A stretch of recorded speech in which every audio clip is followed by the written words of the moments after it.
Welcome, ladies and gentlemen, to Superintendents Unplugged, In Depth with Davis, the podcast where we'll dive deep into the world of educational leadership.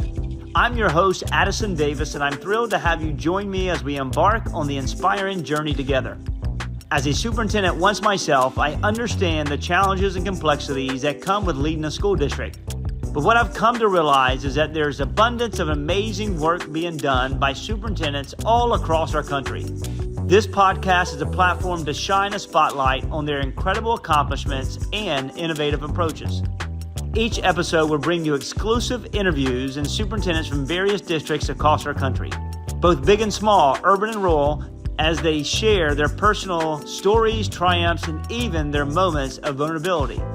We will explore the strategies they employ to tackle the ever-evolving landscape of education, from fostering equity and inclusivity to embracing technology and preparing students for their future. But this podcast isn't just about showcasing success. It's about fostering a community of educational leaders who can learn from one another, share their experiences, and collectively navigate the complexities of our role. We'll discuss the tough topics as well, the difficult decisions, and the innovative solutions that are transforming education for the better. So while you're an educator, a parent, a student, or simply someone who's passionate about education, this podcast is for you. Superintendents Unplugged is your behind-the-scenes pass to the world of educational leadership, where we uncover the stories that inspire, motivate, and empower every one of us. Get ready to be inspired, challenged, and entertained as we embark on this incredible journey together. I can't wait to introduce you to the remarkable superintendents who are changing the educational landscape one district at a time. All right, welcome to another episode of Superintendents Unplugged, In Depth with Davis. I'm your host, Addison Davis. We're here live at the Council of Great City School Annual Conference, the 68th conference here in Dallas, Texas. Today we have a treat. One of the greatest minds in education, reform, transformation leader. We have Dr. Errick Greene from Jackson County Public Schools. Thank you so very much for being here. Absolutely. Doc, I really appreciate it. And you know what? I got to say it, 30 plus years in education. You know, when did you know that we would move from a job to a career? I mean, that's a long time to be in education. I didn't know, and I didn't see it happening. Yeah. I never once had a plan to be a career educator. In fact, this is the one thing that I said I wouldn't do. And it was largely because of what I saw young people doing in classrooms Sure. To some of my favorite teachers. But I got in and from the start, I could tell that my heart was there. I could tell that there was something about the way that I connected with young people and the desire to be great and to help them to be great that would give me some longevity. Sure. I mean, 30 plus years, it's a long time. And for you to give back, to lead, I mean, you've been to a lot of places. Before I go into your journey to the superintendency, Sure. You got a number of degrees, man. I don't know how many degrees you got, but you got a lot. Only 4. I mean, we're at Howard. I mean, you've got degrees all over the place. Tell me the journey of you talk about, modeling for those to always learn, to always grow, to always be the best. I mean, you're just intellectually curious, man. And for being a major member with me and Chiefs for Change, I see it. I see the connection when I listen and hear your problem solving. I mean, why so? I mean, 4 degrees is a lot. But Doc, it was never a plan. Sure. There was never a plan for me to get this master's and that master's in education, to go on and get the doctorate. There was a point at which it made sense. Sure. The bachelor's was always, that was a given. In my household, my parents, set that expectation. But it was, after I'd gotten into teaching that I realized I need to know more and I want to do more. So I went back for a master's in education, the first one at Howard, and decided I want to do more. Yeah. And I did the new leaders training program and the master's complementary program along with that. at Trinity University in DC. Sure. And then there was a point where, I want to know more. I want to better understand, and especially around leading teams, Sure. Oh, yeah. which was the big focus of the doctoral program at University of Pennsylvania. Sure. There's such a focus on leading teams and organizational effectiveness. Smart. And even your personal leadership. Who are you as a leader when you show up, and what is it that matters most to you, and how does that come through in your leadership, in your communications, in the core values that guide your work and your efforts. Awesome. So, 4 degrees. And for those who are listening or watching, whatever it may be, this man didn't do, he didn't just stop. I'm not going to work. I'm going to do my 4 degrees while I am leading in DC, while I'm the chief of schools in Tulsa. You're in big positions, driving the work simultaneously, parallel, getting degrees, 4 of them. Yeah. It just says a lot about hard work, determination. I couldn't do it, Doc. I appreciate that. I think there was a bit of, I'm not trying to be I would say you're pulling self-deprecating. your hair out. Maybe it happened. I don't know. Yeah. The evidence is there. I'm not trying to be self-deprecating, but there's a part of it that was just naivete. Sure. I didn't realize on the front end, this is some hard shit. You really probably shouldn't try to do all these things at once. But, you get Great into it and it's like, it. you get into it and you realize that, hey, I've got to really focus and make this thing happen. I've made this commitment. Yeah. And so I want to achieve at this level. And thankfully I had the community around me to help me to stick and stay. Yeah. Those weren't easy days, not at all. And on any front in the programs that I was in, nor in the work that I was leading. Folks had a little grace with me, but pushed and challenged me. I found, that deeper place to reach in and be determined that this is going to, That's right. this is going to work. Yes. I don't have the option of just dialing it in. Yeah. Right. There are children, there are families, That's there are right. team members who expect us to deliver. And so thankfully I was able to kind of rise to the occasion, but I'd be lying if I said any of it was easy. But you know what? Great leaders never take the easy path. And you're one of the best in the nation without a doubt. And with that said, tomorrow night you'll be on a stage, top 5 in the nation for National Superintendent of the Year. So how do you feel about that, to be nominated to be a finalist for Superintendent of the Year? It's a big deal, man. It is. And I'm trying to allow myself to be fully present and open to it. In education, I think it's common that we want to kind of say, oh, well, thank you. And, oh, I never really wanted, or, I don't need the accolades and that. But the reality is we all need it. Yeah, it's we nice. all need to Nice know to have. that people appreciate our work and are appreciating our efforts and that and sacrifices that That's we make right. because, there's that. Yeah, family. Anybody who's leading, absolutely. there's sacrifices that you make. And so I do appreciate it. And while some years before I might have said, I don't need that sort of thing, I do appreciate that I'm being recognized even at this level, cool, man. whether I get it or not. Yeah. Well, just to be top 5 as finalists is what a recognition. Talks about your body of work, and your body of work wasn't easy. And we got a lot of superintendents around aspiring superintendents, I would say, around the nation that maybe sometimes think that home is where they always should be and they should not have different experiences. I was fortunate enough to have many experiences before I, as becoming superintendent. I think every time I moved, I become a better leader, a better person, better husband, better father. Yeah. Talk about your journey, because your journey, you've been some places in 30 years. Yeah. And there are pluses and minuses to that. But let me talk a little bit about the journey, but then even my reflections on it. So I started teaching in Baltimore. With Teach for America. Actually, I was an alternatively trained. Now, this makes sense, because everybody that's in Teach for America, they're legit, because they hired the best and the brightest minds. The best hires I ever made as a principal was Teach for America cohort teachers. It changed my life. Man. It literally changed my life. I couldn't get them to stay after year 3. They're taking up money, though. Listen, once I was in it, I was in it. That's right. Right. And so I started teaching in Baltimore, middle school social studies. It was rocky at the beginning. And part of that was I thought I was a bit more prepared than I was. Yeah. And so it took a little bit of humble pie to realize those pennies shouldn't be flying around the classroom. And with a little more skill around classroom management and engagement of scholars, I think we've all been there. We probably won't be throwing pennies, That's right? So, but things got better because I did the work and I listened and asked for help and all of that. So teaching in Baltimore, I was a school leader in Washington, D.C. I joined the D.C. public schools team as what they call the instructional superintendent. So I led a group of elementary school principals, and really proud of that work and building. That's cool. Yeah, building relationships and sharing some of what I knew, but also just kind of coordinating their learning, Right. facilitating their learning. It's not about pouring into others always. It's helping others to see their own greatness in that.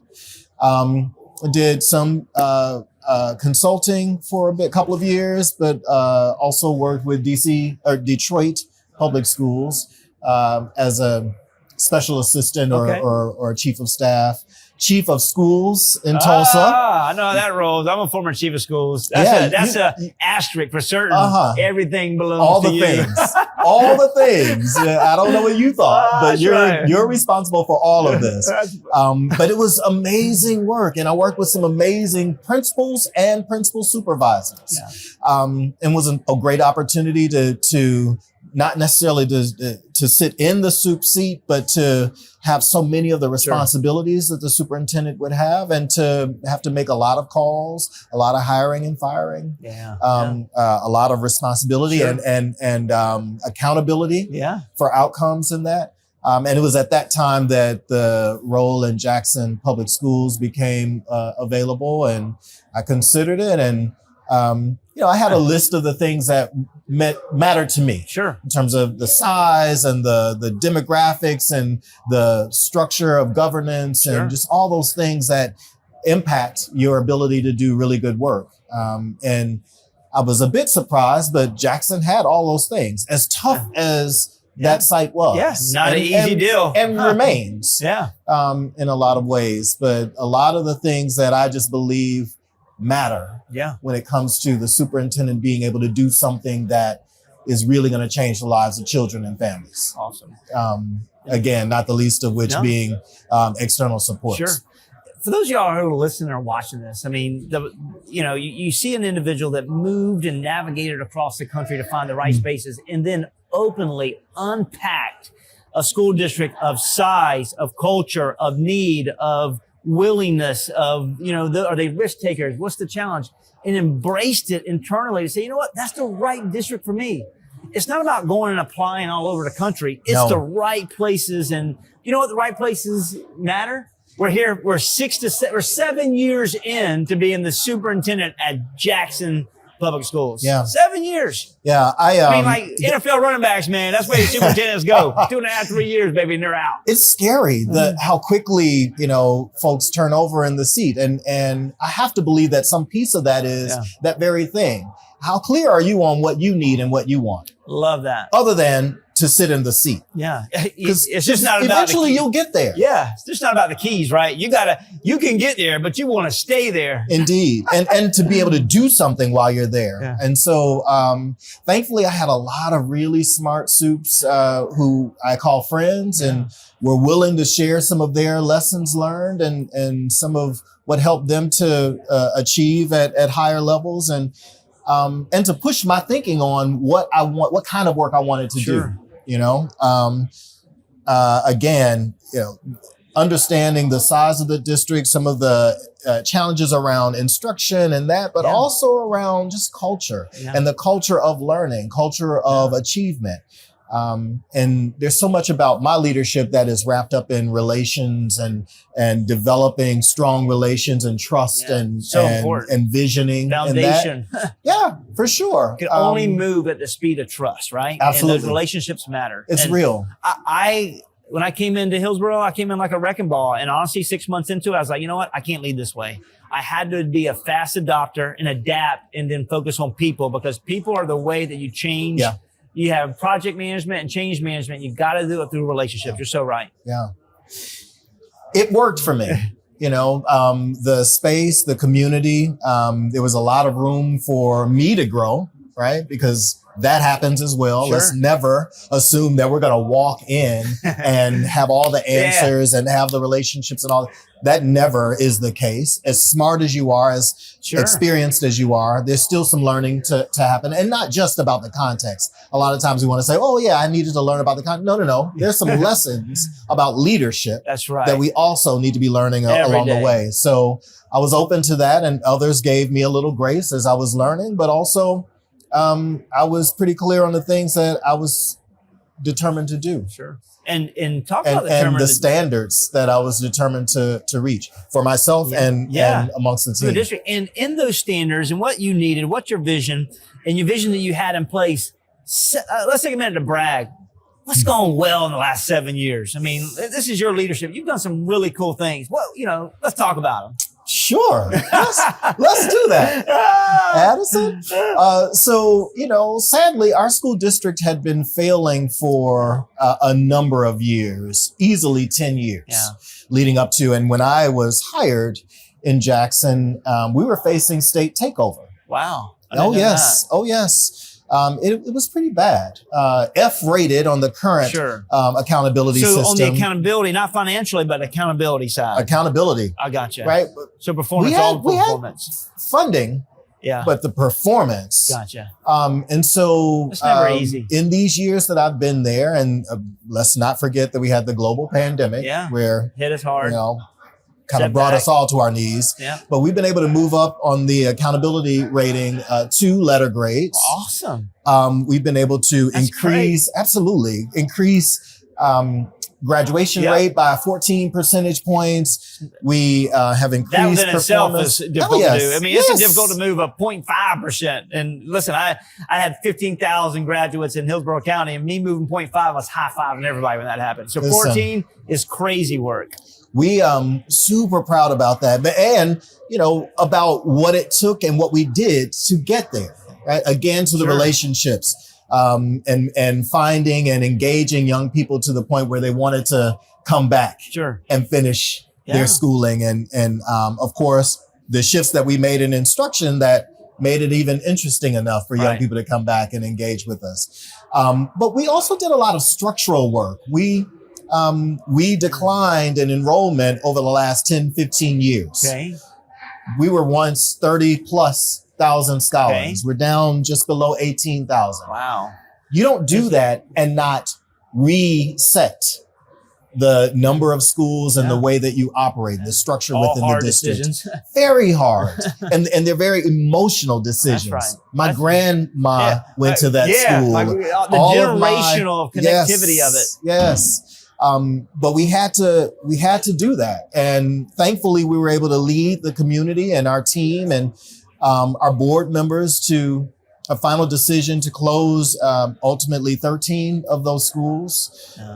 Difficult in itself. Yes. And to make draw some boundaries and that. And it took a lot of political might, a lot of social will. A lot of chips. Indeed. And it took some wind out of the sails, if I'm honest about it. No, it's fair. I've been there. But it was something that we absolutely needed to do. And now we're in a position to reinvest in the buildings that remain, to reinvest in programs. We've been able to provide our teachers and other staff members, all staff members, one of the highest raises we've provided ever. I think around 50 grand or better. We're right at 50. I mean, that's money being paid. We're right at 50. Some place in the country is like 43, 44. In Mississippi, brother. That's good money, man. Listen, very proud of that. And we want to do more and more, because what we know is folks are watching, and how we compensate our people is a very clear message as to how we value them. Demonstration of care.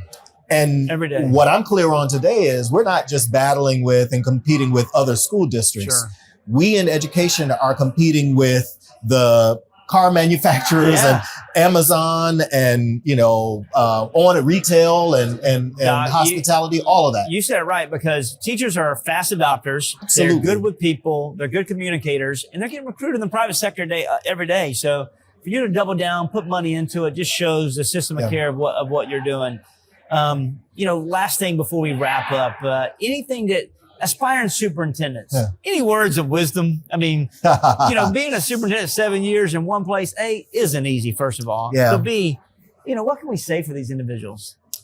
Probably a couple of things. One is, and I said a little bit about this earlier, build your network and do it on purpose. Have a lot of friends in education, but it took me a while to really acknowledge and be a bit more intentional about the network. Folks who I can call on and not just say amen and you're right, do what you're thinking, but to push and challenge my thinking and to spend a little time with me interrogating my intentions here and my thoughts there and plans and that. So for sure, building the network. The other piece that I'd say is be great before you come into the superintendency. You are a math teacher, be a great mathematician with receipts to prove it. I interview folks all the time. And, awesome. Well, what did you teach? Oh, I taught X and Y. Well, how great were you as a teacher? I was great. Organizational impact, right? Tell me a little bit about your data. Tell me a little bit about the results. Show me. What's the strategy you got there? What's the high yield practices? And from your teaching experience, from your principalship, from your whatever other work you've done, talk to me about how you bring that into the superintendency. What are your thoughts on how you use those skills and that greatness and those bodies of work into this? Right. Because that's not going to be the whole of your job as superintendent. What are you going to lean on? Right. What is your expertise? Right. Where will you really lean in? Is it around the people management? Is it around the operations? Is it around building consensus with the community? Yeah. Is it around instruction? Early instruction? No. What?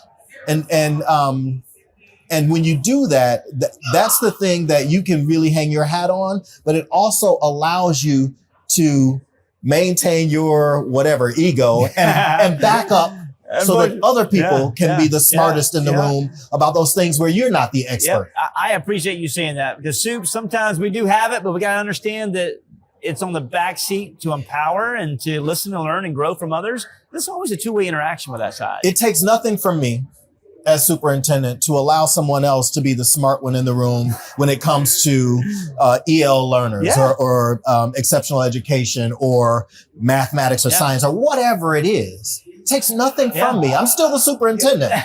I just have to be superintendent with a rock star on the team. That's right. It's your validation that you made you hired a first round draft pick, and it's your sponsorship of somebody rolling in and saying, you know what?